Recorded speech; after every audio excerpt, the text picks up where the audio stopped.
I'm Christina Davis. I'm the director of the program on U.S.-Japan relations, and I'm very excited to welcome you today to our session on digital globalization and governance, East Asia and beyond.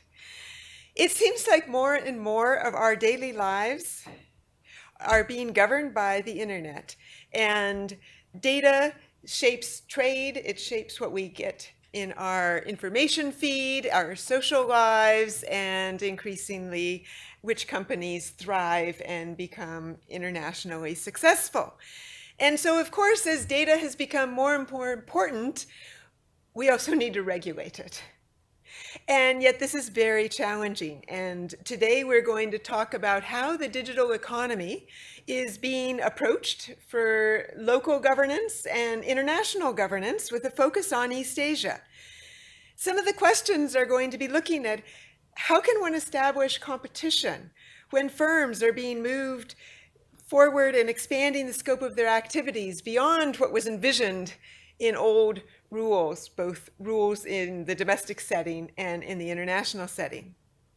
On the one hand, the Chinese control of information in the Great Firewall shows that governments still can control data, and there are borders.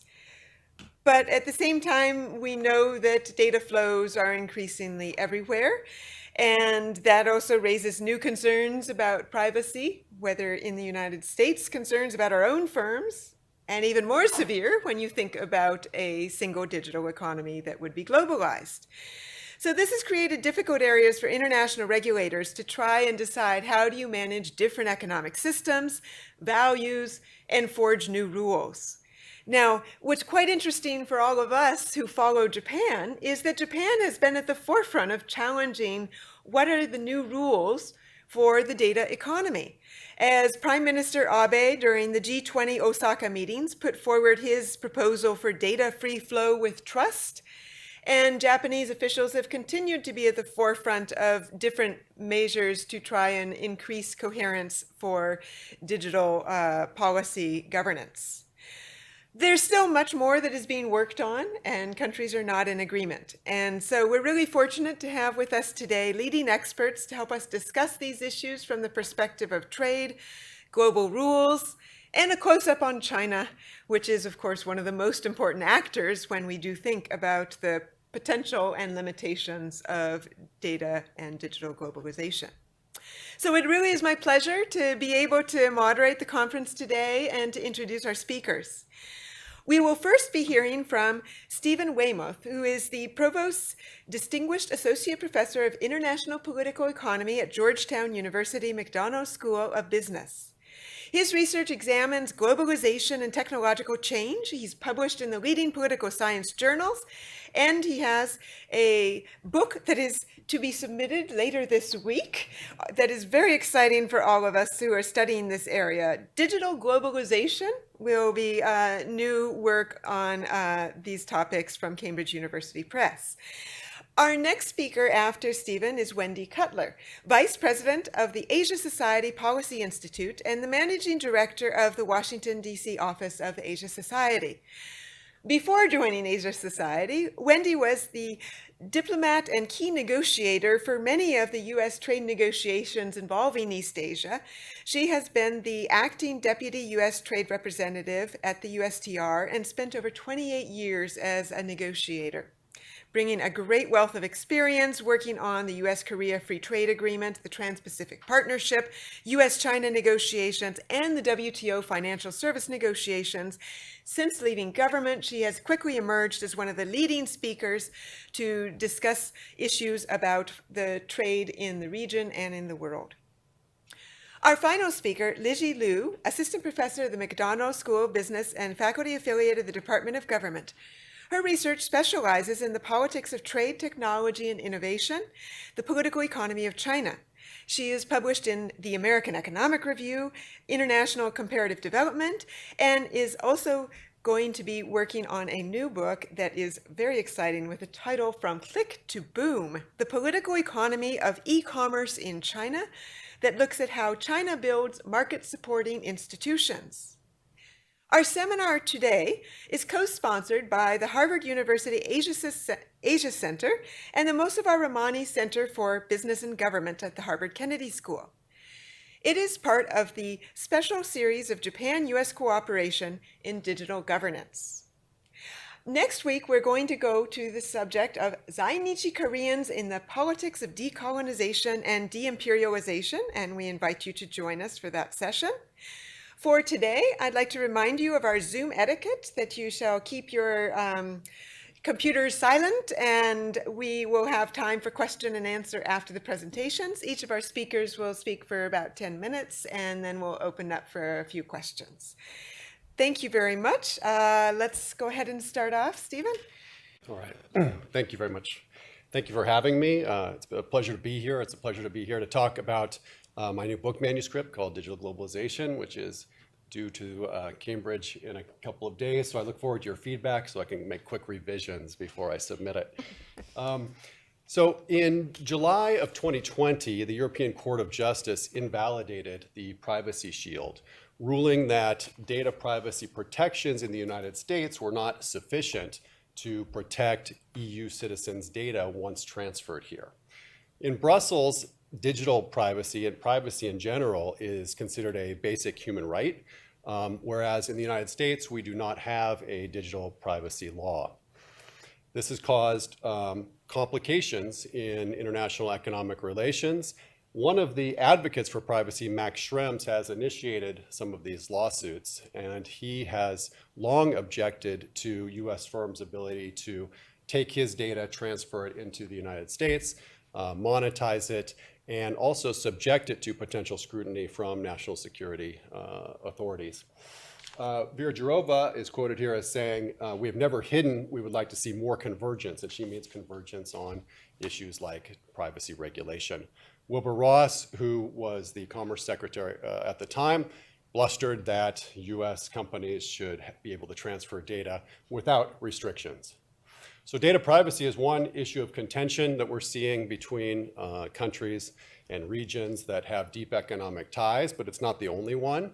We're also seeing Europeans' objections to US competitive practices. The EU version of competition policy is different than the United States. And in particular, they're objecting to large platform companies like Amazon using the data that they collect on their platform in order to fuel algorithms that inform their pricing strategies that often let them undercut their competitors on the exact same platform. And then, of course, it's not only transatlantic issues that we're dealing with here, but also trans-Pacific frictions, where US companies are objecting to China's onerous data localization and data transfer restrictions, calling them some of the biggest obstacles to doing business in China. So what's going on here? Well, the digital economy is introducing a range of issues and policy frictions across countries. And in fact, if we look at data, here's some data I collected for the book. We see that there have been over 140 data transfer restriction laws that have been imposed by over 80 countries around the world. These are on the rise, as you can see, in contrast to other trade restrictions, which have generally fallen over this period of time. So the question for us as scholars is kind of why? What's going on here? What is leading governments to impose restrictions on things like cross-border data flows? And what are the prospects for overcoming these frictions in international cooperative agreements? Well, to answer those questions, it's going to take a while. I only have about 10 minutes, but let me just lay out some principles from the book, some first principles of the digital economy, some digital economy axioms, if you will, that take a look at data as the central factor of production. Think about the ways as a central factor of production. Think about the ways that data can be monetized through digital value chains, and then how the economic implications of these new forms of production are igniting a new politics of globalization. First of all, data is different. Yeah. Sure, no problem. Okay, all right. All right, is that better? Okay. So one of the things about data that makes it unique is that property rights over data are highly insecure. Value is difficult to assess, especially ex ante. It's costless to transfer across countries, within countries, around the world. Data are non-rival, meaning that multiple firms can use this and monetize the same data set, but they are to some degree excludable. So my data is not, if I'm a firm and I have a particular data set, I'm not obligated to share it. But perhaps the most politically relevant feature of data is that it can be intimately linked to the subject, meaning that it can be, again, used through algorithms to predict human behavior. Digital value chains are the central ways in which data become monetized. And digital value chains look very different than goods value chains, which we in international political economy have spent a lot of time studying, the fragmentation of production. With digital value chains, it's not about goods, it's instead about services and the monetization of data to create new services.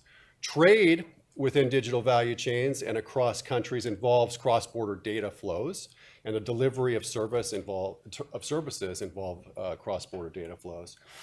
Two things about digital value chains that have led to incredibly enormous firms are that there are strong network effects, meaning that the more people that use a particular platform, the more valuable its use becomes to people who are on that platform.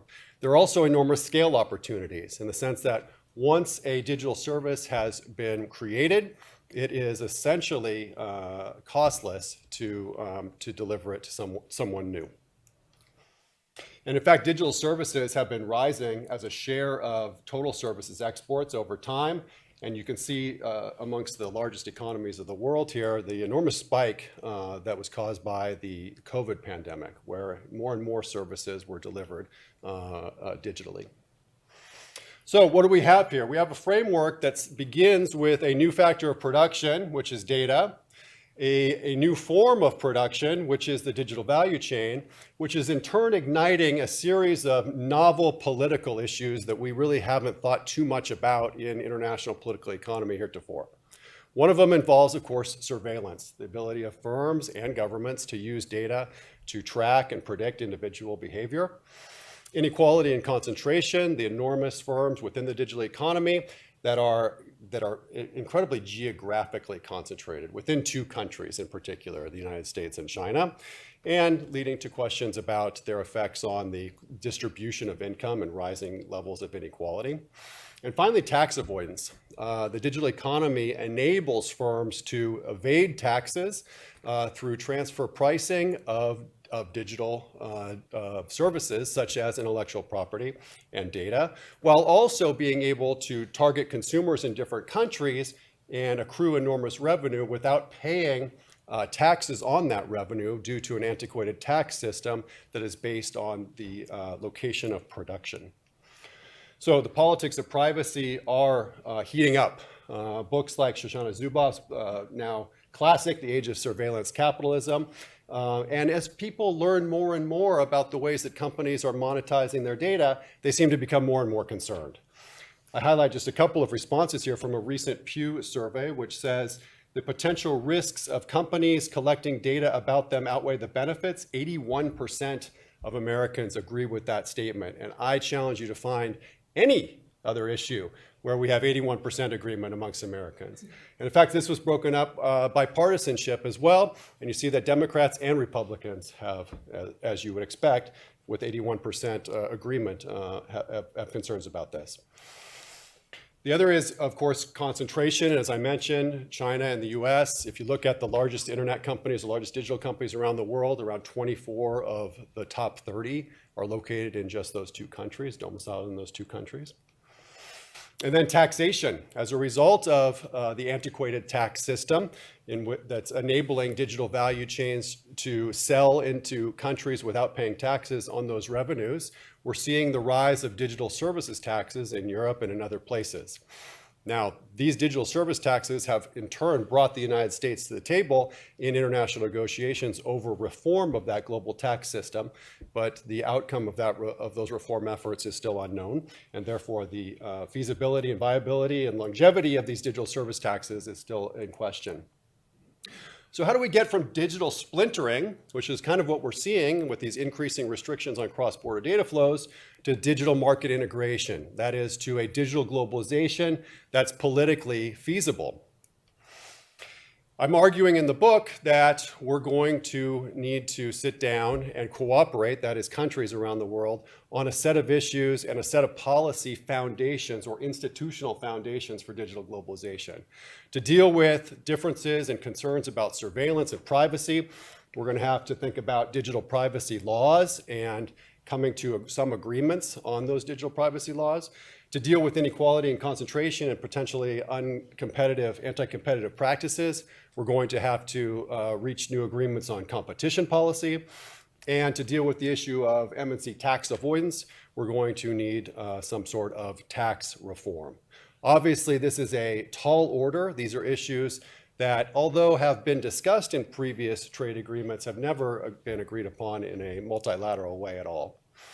This leads us to kind of the trade-offs here that I'm arguing are present within the world of digital globalization, where we think about digital globalization as the integration of national digital economies. How do you get that integration while also maintaining individual privacy? Well, you need international agreements on privacy. How do you get the integration of national digital economies while also maintaining competitive markets? Well, you're going to need international agreements on competition and taxation. Again, a very tall order. But there seems to be some progress. So the United States and the EU just recently, within the last 6 months, the OECD has agreed and extended actually that agreement to 136 nations on a reform of the global tax system.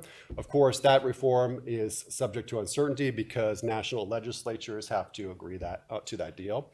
On privacy, just last week, the US, the European Commission, and the United States announced a framework for transatlantic data privacy.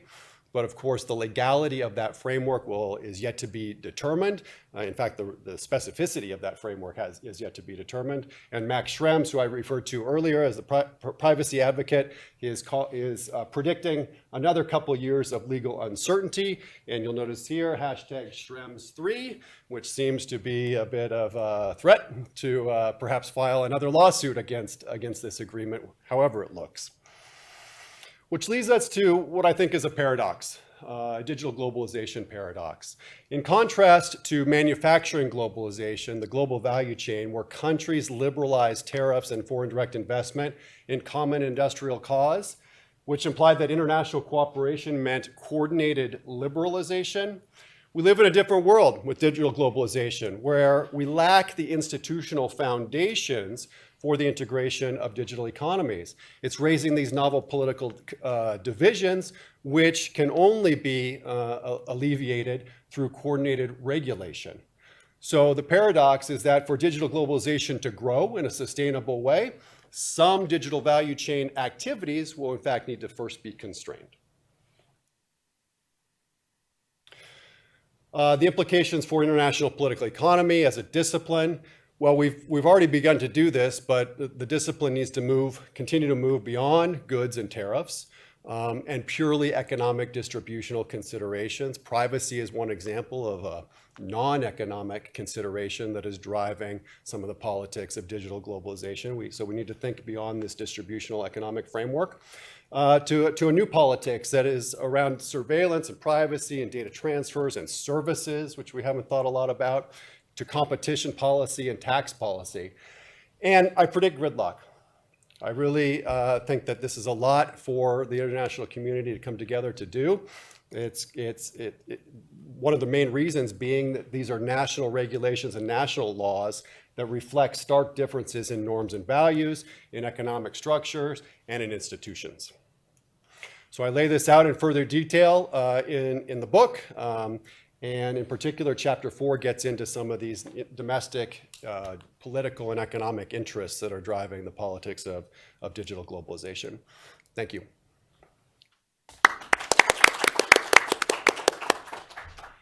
Great. Well, if the academic insight is to predict gridlock, let's see if one of our most experienced negotiators sees a window of opportunity for progress.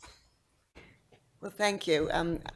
I'm not the academic, I'm the practitioner, but I don't have great answers. And all I can say is this field was so difficult to negotiate in even before all of these other issues have kind of come to the negotiating table. So what I'm going to do over the next 10 minutes is just kind of give you a sense of how the U.S. digital trade policy has evolved, where we are now, and where we will be headed, with a particular emphasis on the new Indo-Pacific economic framework that's going to be rolled out by the Biden administration in the coming weeks. So, digital provisions in U.S. trade agreements cropped up as early as 2004 in our free trade agreements with Singapore and Chile. And it's fascinating when you look at the Singapore FTA. It was called the e-commerce chapter, is literally 2 pages, okay? And if you look now, for example, at the CPTPP e-commerce chapter, it's probably more like 15 pages. But in the early days, folks were focused on making sure there were no tariffs imposed on digital transmissions, and also just a heavy emphasis on non-discrimination. Now, over the years, through evolving free trade agreements, the U.S. bolstered the e-commerce chapter, particularly the U.S.-Korea free trade agreement had a really kind of cutting-edge commitments at that time, many of which were incorporated into the original TPP. And interestingly enough, even when the U.S. left the TPP, the other countries, for the most part, kept the e-commerce chapter intact. They didn't get rid of stuff. A few things were put to the side, but for the overwhelming majority of provisions remained. During the Trump administration, 2 digital deals were concluded, one standalone agreement between the U.S. and Japan, the digital trade agreement, also the digital trade chapter in the U.S.-Mexico free trade agreement. Now, in all of these recent agreements, there have been focus on key provisions, including this free flow of data, a ban on forced localization, requiring companies to keep their data within the borders of the host country, a ban on forced source code transfers and algorithm transfers, no customs duties allowed on electronic transmissions, and many provisions on trade facilitation, including e-commerce, e-invoicing, e-payment, etc. In addition to pursuing free trade agreements, the United States has also been very active in multilateral and plurilateral digital initiatives. And I'm going to go through a few, but the key takeaway here is you can see how many regional and international groupings have a piece of the action, but none of them really have the lead in this area, which leads to a vacuum in kind of multilateral digital governance. So in the WTO, e-commerce plurilateral negotiations were launched in 2017. About 86 countries out of the total membership of the WTO is now negotiating on e-commerce. They're making progress, but as you can imagine, given the diversity of membership, it's difficult to make headway on issues such as the use and storage of data.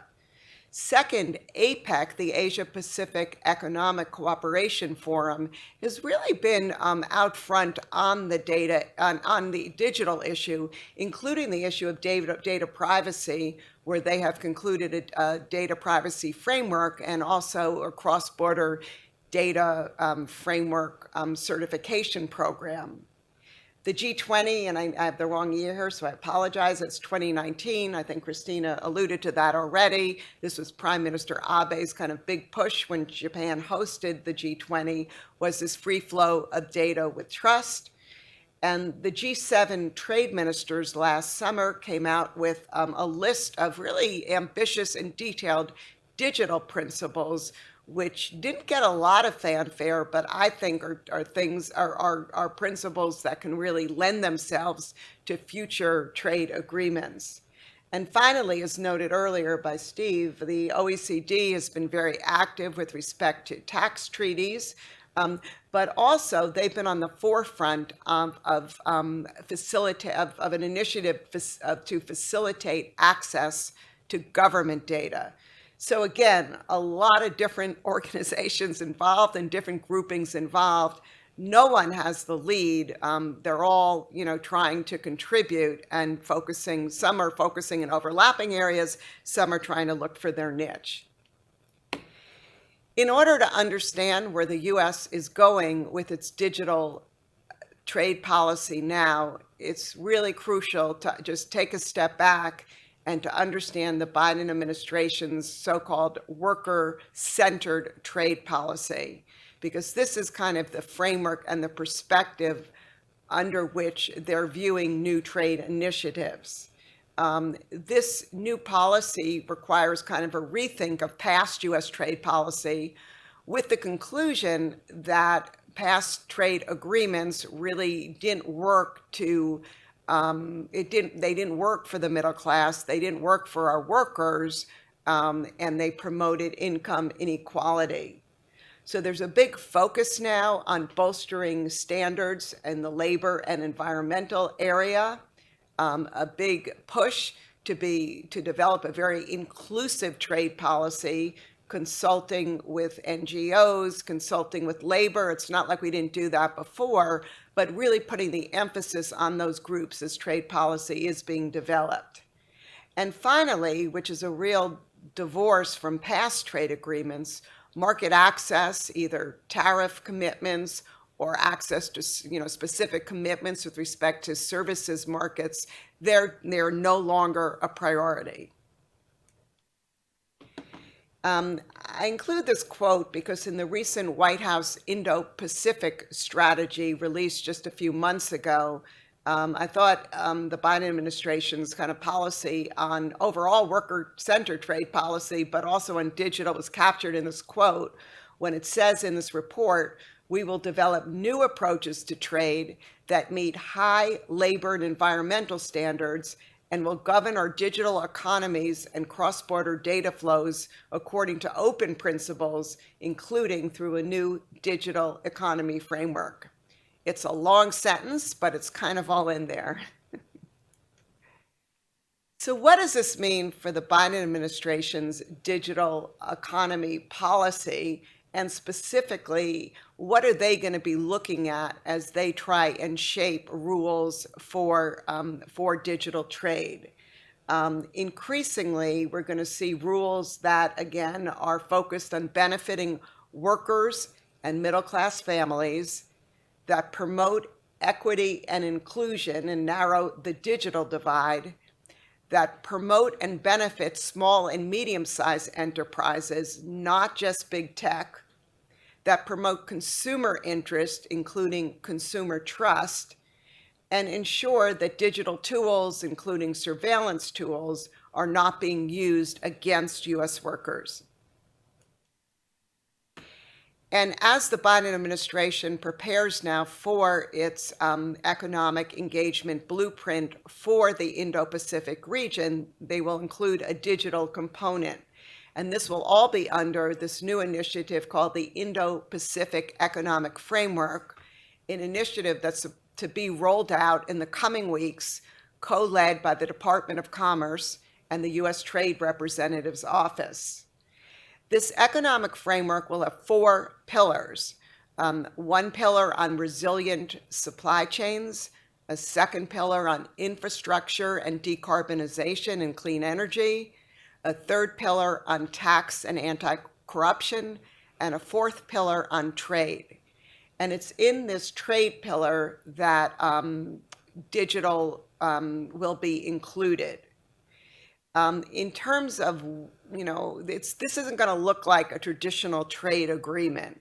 It's going to include, yes, some provisions from existing trade agreements, but it will also include principles, softer commitments, cooperation, and in some cases, funding for new initiatives. It will also be supplemented by worker-centric provisions.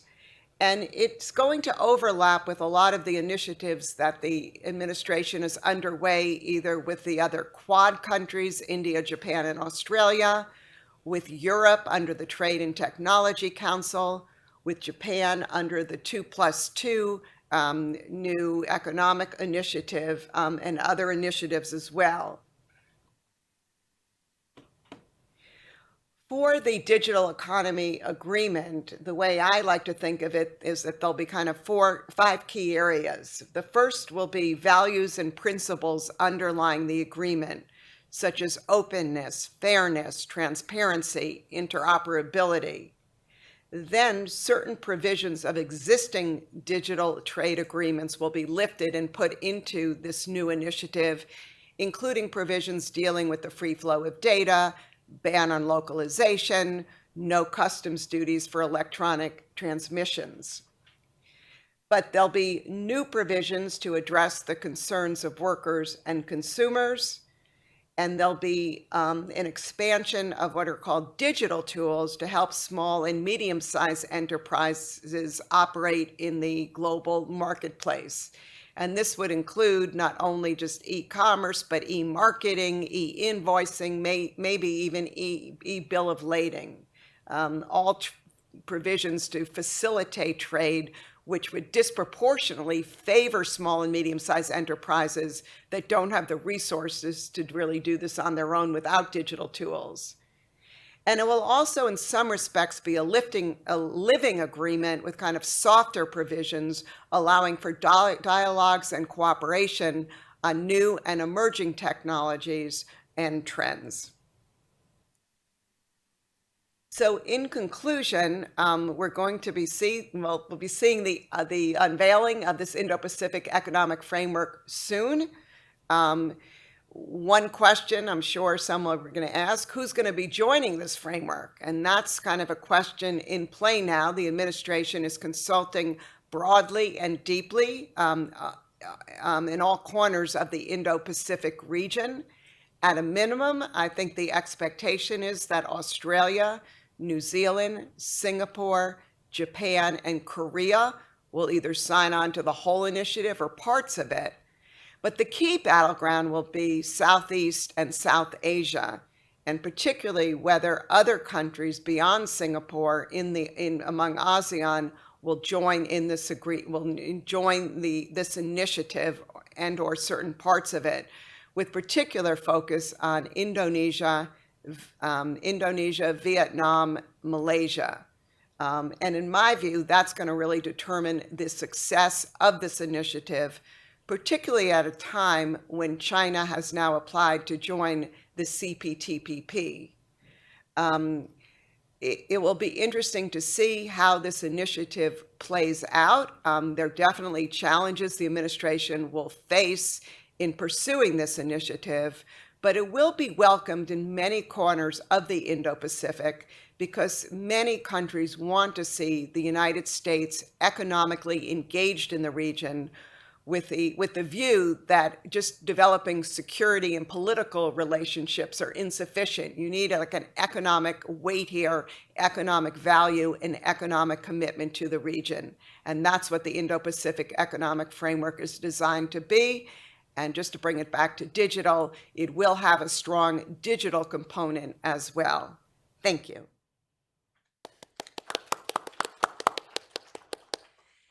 Thank you so very much. That is an optimistic view of a path forward for coordinated regulation and better understanding the U.S. priorities, at the same time as you laid out the challenges what countries will join. And to some extent, it's a strategy that does not require China's membership, but China's the other pillar that is putting out different rules. And so just as important as understanding the US priorities is to understand how China is approaching data governance questions. And so I want to turn over now to Lizhi Liu. All right, so today I'm going to basically talk about China's e-commerce market and what are the general lessons for the digital governance in East Asia.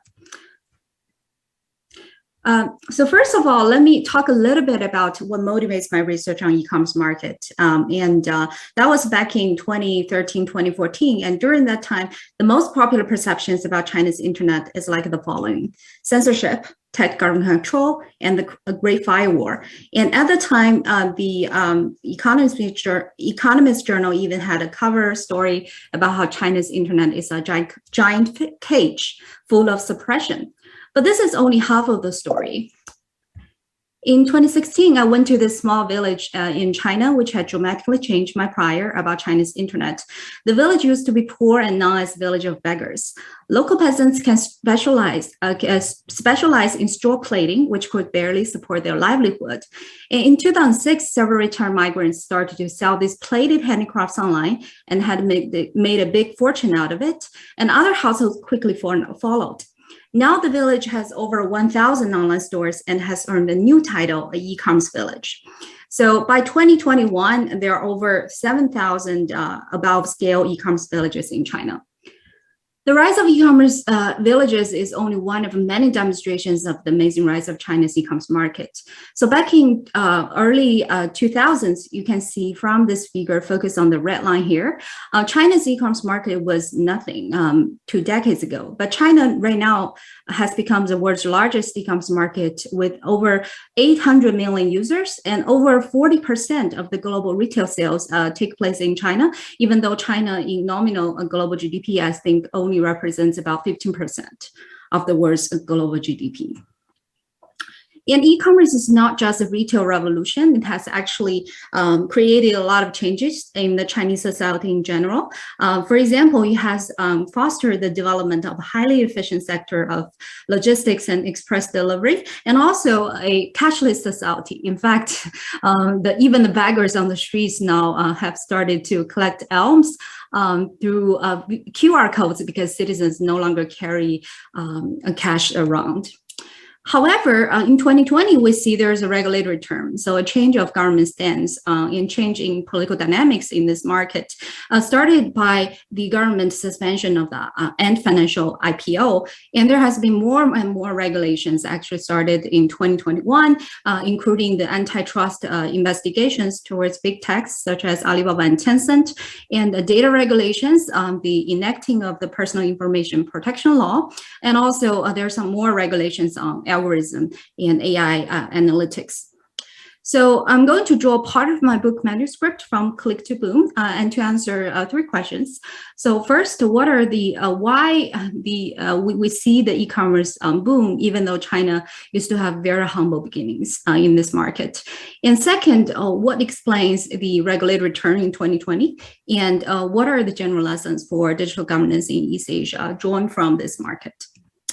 So why is there a boom? So the answer in short is that, of course, there are many reasons why China had a very large e-commerce market, but here I want to emphasize on an institutional cause of this, which I call institutional outsourcing. So the idea is that when the government is unable or unwilling to provide strong rule of law in the markets, it can offload part of the development of market rules and market regulations to key private actors with a limited scope.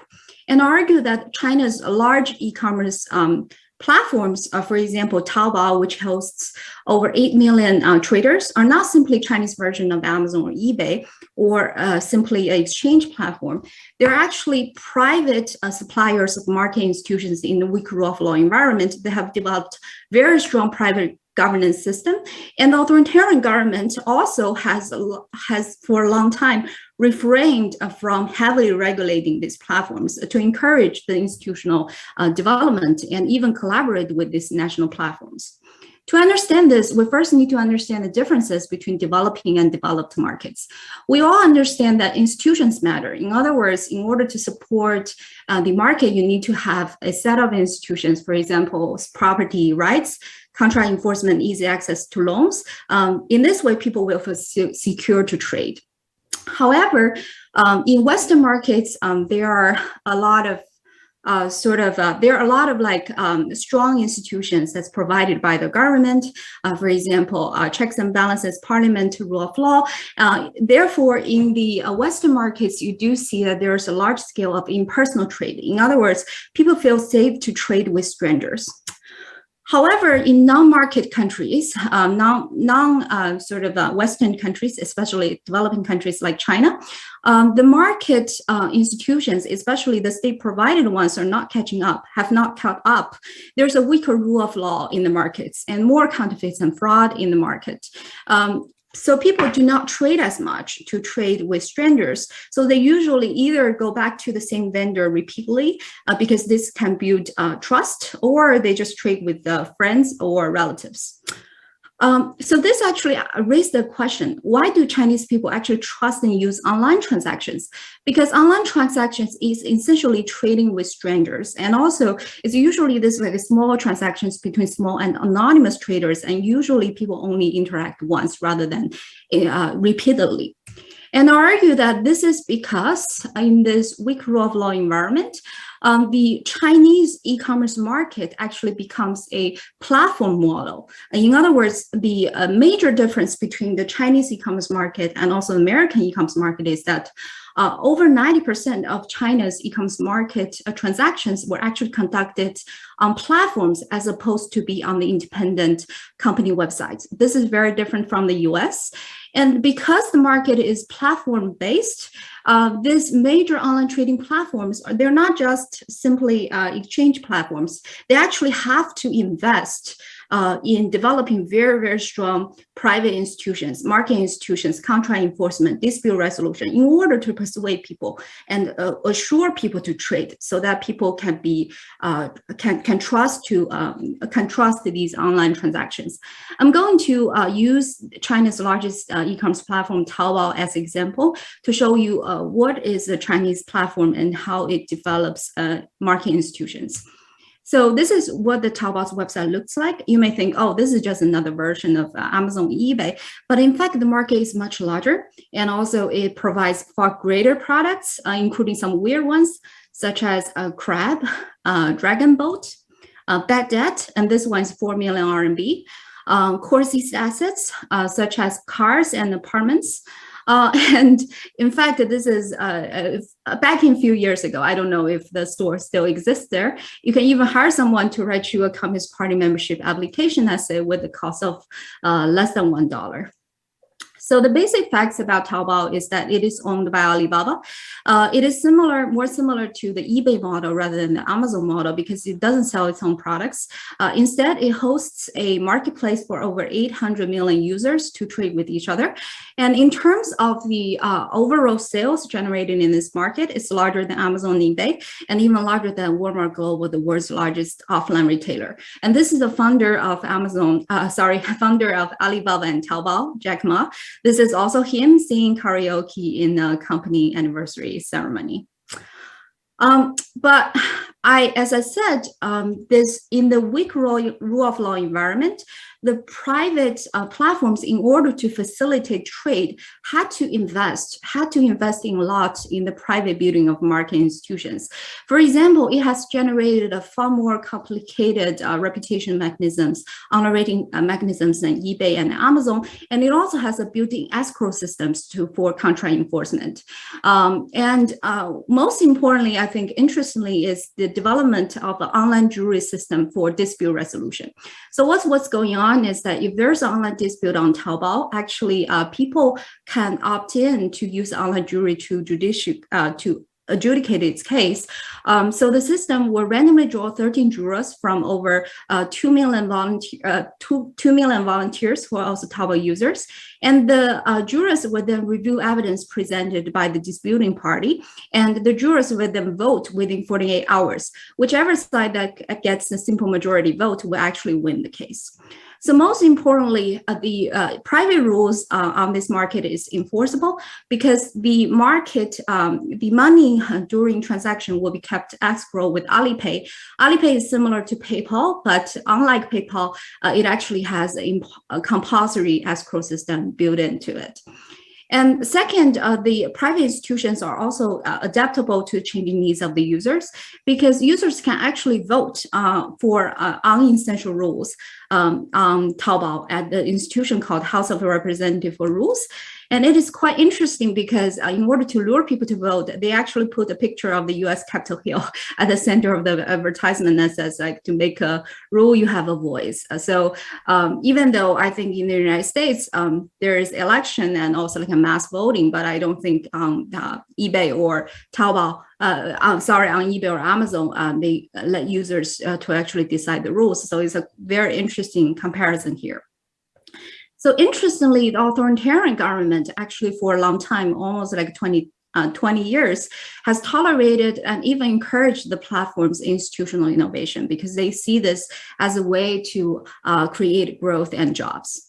And even in the past few years, the government started some de jure collaboration with the platforms to build the rule of law in the market. For example, back in 2017, the Anti-Corruption Bureau from the state actually signed a memorandum with Alibaba to create a rule of law market environment. So with the memorandum, the state institutions will provide information of individuals and businesses that ever get involved in commercial bribery, and basically give that information to Alibaba. And with the information, Alibaba can legally prosecute these people when they try to engage in money laundering or make some procurement on its platforms. By legal prosecution, it doesn't mean that Alibaba can put people into jail, but just means that they can monitor these people and also deny these people of online services. So now let me just briefly mention, given that the government has outsourced a lot of institutional functions, especially institutional development to private platforms, why do we see there is a regulatory tightening after 2020? Of course, there are many reasons, but here I want to also point out a dual commitment problems underlying the institutional outsourcing, which is in order for institutional outsourcing to have the best outcome, you need to have private platforms having the incentives to develop institutions, and also the state have to acquiesce or explicitly collaborating with the platform. So the optimal outcome actually depends on solving a dual commitment problem.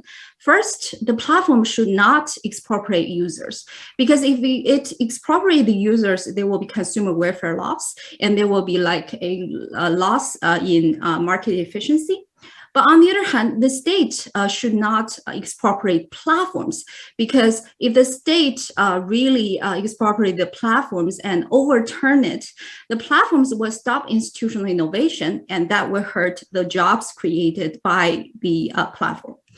So to limit platform power, there are actually multiple ways. For example, there could be, cross-platform competition, and also government can regulate. The problem with digital platforms is that market competition is usually not sufficient to limit platform power, because as I think Steve and also Wendy mentioned, the nature of digital platforms is that data is non-rival, so there's an increasing returns to scale. And platforms have both direct and indirect network effects. So the outcome is that big digital platforms will get bigger. So this is why market competition usually is not sufficient to limit platform power, and government regulations comes in. So this explains why, in recent years, the Chinese government started to have a lot of regulations on the platform. For example, Alibaba used to engage in this practice, anti-competitive practice called picking one from the two, meaning that they're locking those sellers on the platform, preventing these sellers to run sales on their competitors' platforms, which is anti-competitive. And Alibaba, for this reason, have been fined $2.8 billion. And there are similar reasons why the Chinese government have started to regulate privacy protection, algorithms, and even the practices of price discrimination.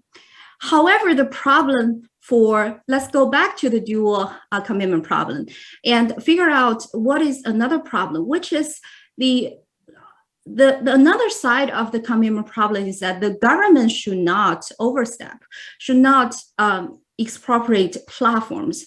Because the question is that who will guard the guardians?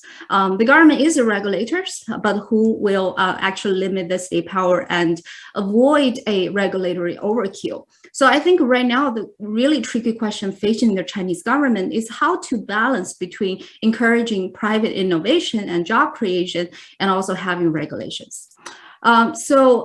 In the past few weeks, we actually see another possible turn maybe will happen this year, which is that it seems that the regulatory storm on big techs will soon subside because of some of the economic difficulties within China right now, especially with the competitiveness of the internet industry getting hurt in the past few years. Okay, so basically I will conclude by having generalizing some general lessons for the digital governance, which is first, developing countries often lack formal institutions to support the market. So for developing countries, for example, in Southeast Asia, we see a lot of these parallels here. The platforms need to fill in this institutional gap in order to be successful. So there will be very powerful systems of private governance, and these platforms will build institutional infrastructure and build digital enforcement. And the Chinese government and potentially other governments, especially developmental states as well, they were initially tolerated and collaborated with these platforms to strengthen legal enforcement and achieve development goals. This is actually quite different from the US model, where you see that platforms and governments tend to compete with each other. However, even though right now such kind of platform and government collaboration still continue, but the cost for this is that you tend to have very big and rising private regulatory power, and the government regulations then started and stepped in. So I think the question is really how to maintain this very tricky balance between encouraging private institutional innovation and imposing government regulation, because you want to avoid two worst outcomes. One is a state capture and the other is regulatory overkill. So thank you very much, and I look forward to your comments and questions.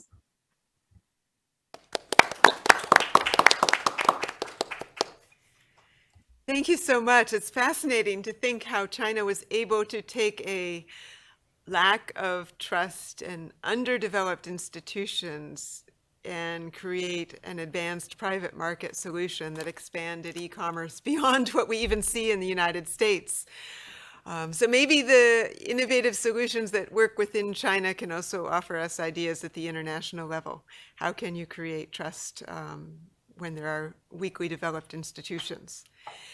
We now can open up to questions. I have a couple of questions to start off from our associates with the program on U.S.-Japan relations, and I also see some questions from our online audience and welcome others in the room. So I'll go ahead and turn for our first question to Kristen Vicasi, who's an affiliate with the program on U.S.-Japan relations and a professor at Maine. She's been here for the year doing research on political conflict, foreign direct investment, and supply chains. Unfortunately, she couldn't join us today, so she's online to ask her question. Be more traditional IR lines. So specifically, how does digital trade or the digital economy relate to moves in the United States and Japan towards like economic security, where national security issues have directly intersected with industrial policy? Or how can the governance of the digital economy fit into US-Japan cooperation, like the CORE partnership, the Competitive and Resilience Partnership announced in 2021, or the Biden administration's supply chain resilience initiatives that we've seen recently? Thank you. Thank you so much. And I look forward to hearing your responses. Next question, and I'll move on to Watanabe-san. So our second question, Hirokazu Watanabe, who has been with us with the program on U.S.-Japan relations, an associate after coming to us from the Japanese Ministry of Finance and the Cabinet Secretariat. He's been doing research on retaliatory trade measures for national security exception of the WTO systems.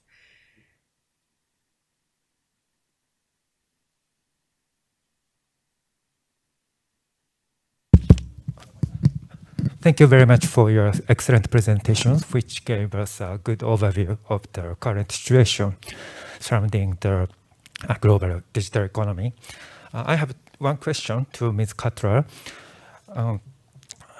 if possible, could you give us a sense of the future timeline that you could envision for the realization of the digital economy agreement under the Indo-Pacific Economic Framework that you mentioned?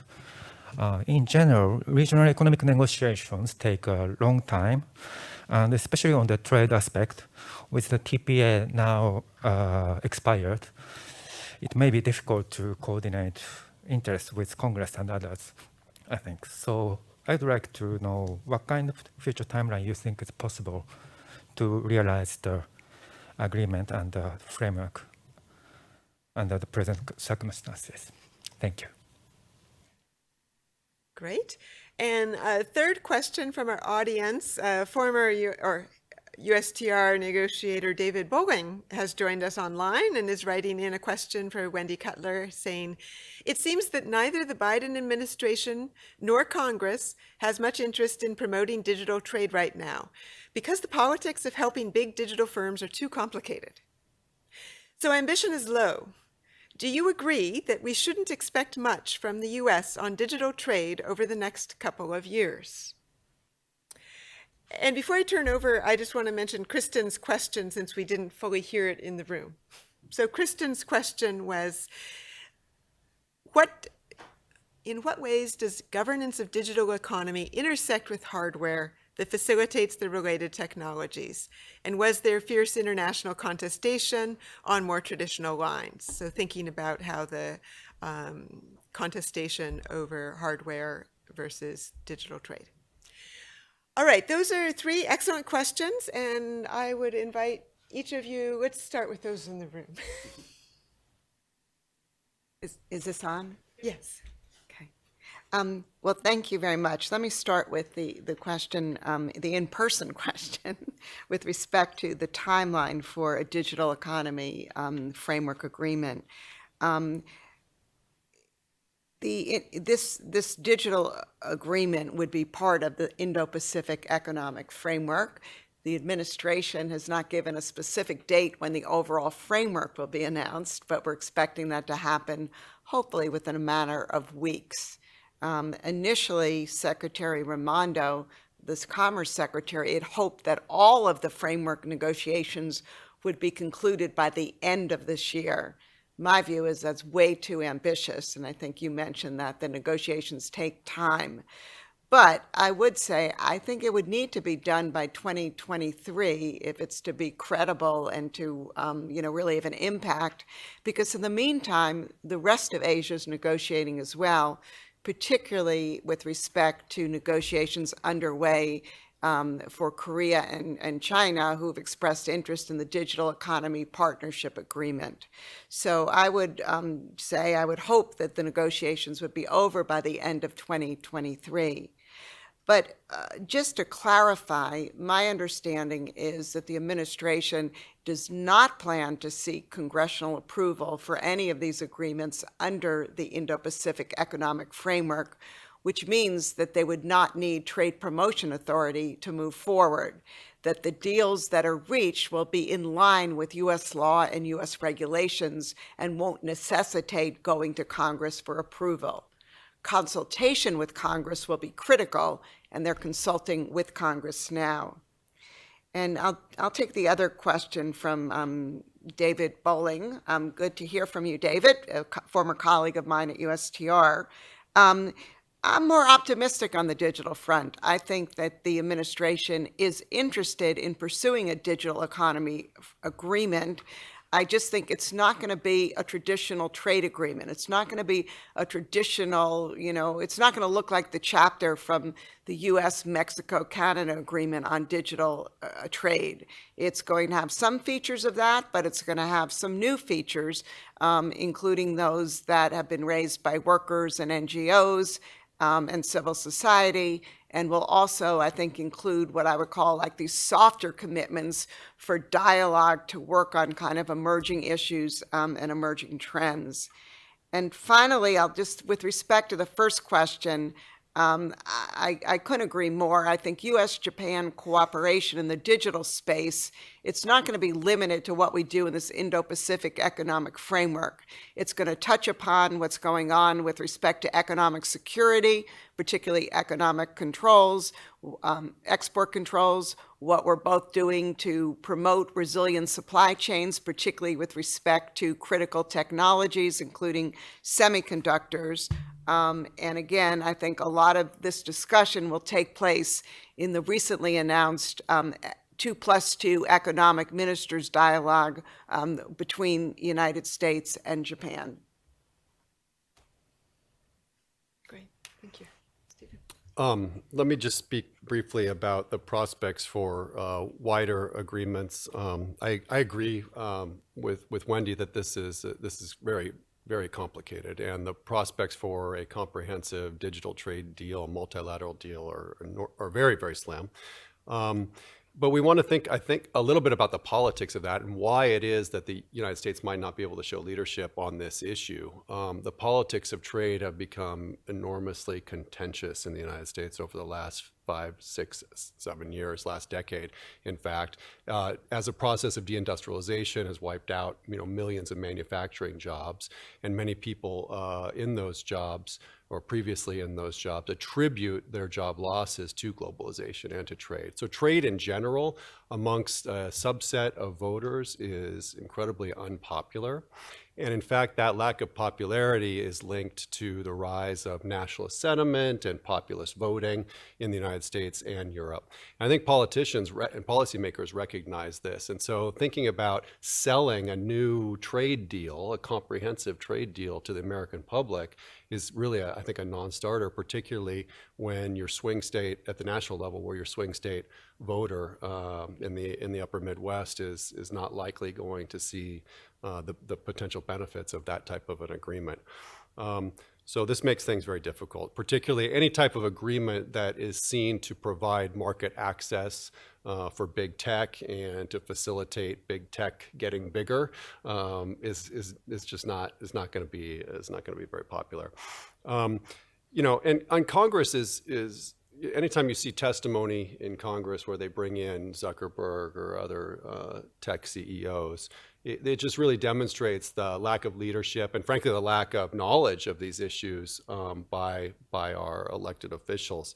And so if they are not knowledgeable in these issues, it's very difficult for them to go out and try to sell it to an American public who's skeptical about globalization more generally. So I think the path forward might be one where the US and the EU agree to some core principles on privacy and competition and perhaps taxation. And we're seeing some movement in that area. The agreement last week, although it has not been written down explicitly, shows that there's a willingness on the Biden administration side to try to conform a little bit with some of the requests of the Europeans in order to facilitate these data transfers and alleviate some of these sources of uncertainty over transatlantic economic transactions that have really, even though firms have found ways to get around the invalidation of Privacy Shield, it is subject to considerable legal scrutiny and uncertainty, and makes particularly small and medium-sized firms have to pay significant additional costs to work out their workarounds. But to the extent that that agreement is legal under GDPR, that might be a way forward in building up a democratic digital governance alliance, starting with data transfers and then perhaps moving on to taxation and, if we're really optimistic, competition policy. But beyond that, the differences across the Chinese model and the US model are stark. And they feed it. They're driven in part by institutional variation between the two countries, and it's just really difficult to see how the red lines on both sides can somehow be intersected, if that's the way we want to think about it. Where the U.S. red line is essentially no restrictions on data transfers, no data localization, and the Chinese red line is we have to have legality to data transfer restrictions and localization, along with access to things like source code, which U.S. firms have strongly objected to. So I'm certainly skeptical that any type of multilateral arrangement is possible, but I could see some bifurcation here in digital governance over the next couple of decades that along the lines that I just mentioned. I'll collect a couple more questions and then turn to Lizhi for a response to this and others. One in our room with a question. Kristen's question about in what ways does governance of a digital economy intersect with hardware that facilitates related technologies? I think in the future it will shape actually these even the exchange of the hardware that's enabling these technologies, because as I also said, like in the previous workshop, which is the under the old sort of WTO rule or the existing WTO rule, is that there is quite a clear of a dichotomy between what is a good and what is a service. So basically, under the GATT, usually that is the regulations for the goods, but for services that will be regulated by another set of rules. But I think in the future for digital products, because they're going to have a lot of functions that is not just traditional goods, but they're also like providing services. The lines between goods and services will get blurred. So I think in the future there might be, in need of some of the new classifications of the digital products that should be enabling technologies as well. Great. Thank you. Questions?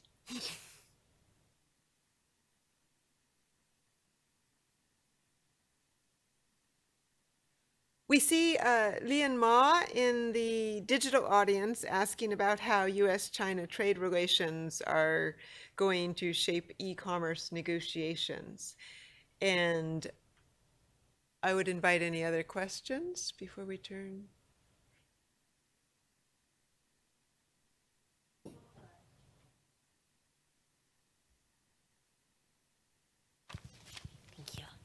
My question is primarily for Wendy, but if anyone else wants to chime in, I'd be interested. I'm curious about, with the Indo-Pacific Economic Framework, how do you land on agreed upon definitions of what fairness and transparency looks like when we're talking about a lot of countries with very different possible interpretations of what that could look like? Thank you.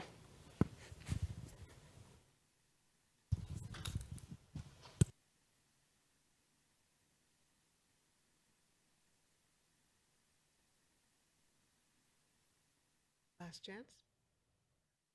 Yes.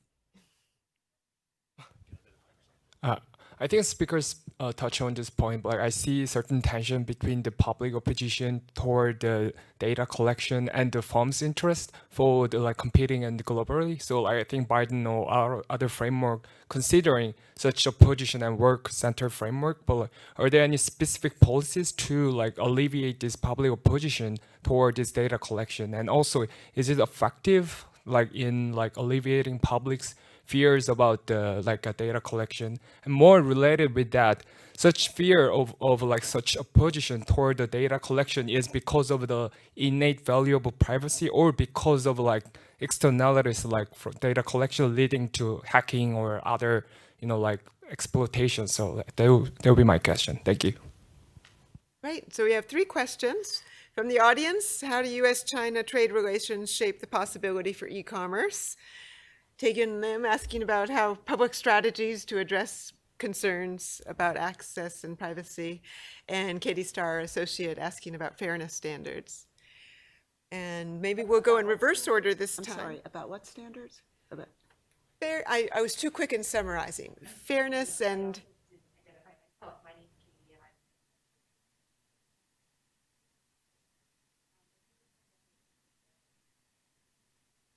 how could we negotiate about fairness and transparency standards for equality and access and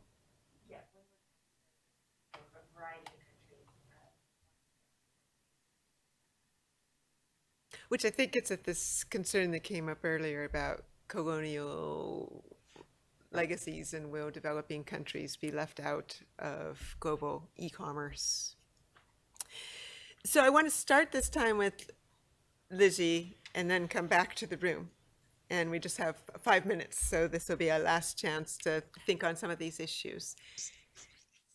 Okay, I will be very, very quick. In responding to Lima's question, I don't see right now there has been, U.S. tensions has been a big obstacle to e-commerce trade between U.S. and China, especially after the pandemic. There has been a very big growth in e-commerce sales on Amazon, and I think over 50% of the third-party sellers are actually from China. So there has been a lot of e-commerce transactions between the two countries. But in the future, I think once we are started to discuss about digital trade and also the framework that governs e-commerce, I think this is where like both of the countries may have a lot of disagreements for the reasons that Steve and Wendy has discussed. That this is related to the domestic regimes, how they view the right model of data governance. So I think that will have a lot of clashes. But at this moment, I don't see that. Yeah, that would be my response, just to save time for the other speakers. Great, thanks. I'll take that question on the Biden administration's worker-centric trade policy and whether or not that, or policy objectives, and whether or not those are compatible with digital trade agreements. I think that it takes some work to sell them as being compatible. There are two concerns that we might have. Digital value chains, of course, are running primarily on algorithmic models, machine learning, artificial intelligence, which many scholars have predicted that will displace American jobs through automation. That process is only just beginning and is likely to accelerate significantly over the next decade. And so to the extent that workers begin to tie their job losses to the digital economy and to digital value chains, that's not going to help make them more popular or make trade deals that facilitate those activities more popular. So I think that would be a major concern of mine. And so I think, so I'll leave it at there. I'll leave it at that. But I think that, this is, again, because technology is moving so fast, because of the exponential growth in computer processing speeds, this process of digitization is only going to speed up. We don't really know exactly how many jobs will be displaced, but they're likely to be significant, although I'm not on the fully pessimistic side where the people say 40% of jobs are going to be lost. And right now the U.S. unemployment rate's very low. There are in fact more jobs available than there are workers to fill them. But again, this is a process that's only just beginning, and the politics of it are going to be linked to trade, I believe, in the future. I would just conclude and say trade negotiations are really difficult. And I think a lot of the questions raised, like you just see all the different challenges you're facing, geopolitical challenges. How are your relations with China going? What are developing countries? How do they define fairness? What do they want out of the negotiation? And what can we give them? And then you put on top of it kind of, I guess, Steve, what you're saying, that the trade agreements are blamed for things that go wrong, even if they're not responsible for them, or they really can't play a role in fixing things that are really need to be fixed by domestic measures. So, with that, I would conclude and say it's really challenging. But that said, my view is we need to engage internationally and regionally, economically. If we don't, we're losing out. And every month, we're not negotiating deals with other countries. They're negotiating them among themselves, writing the rules among themselves, which aren't necessarily in our interest, and giving access to companies from their markets benefiting their workers, which are working against us. So, you can't negotiate a perfect trade agreement. You can do the best you can do.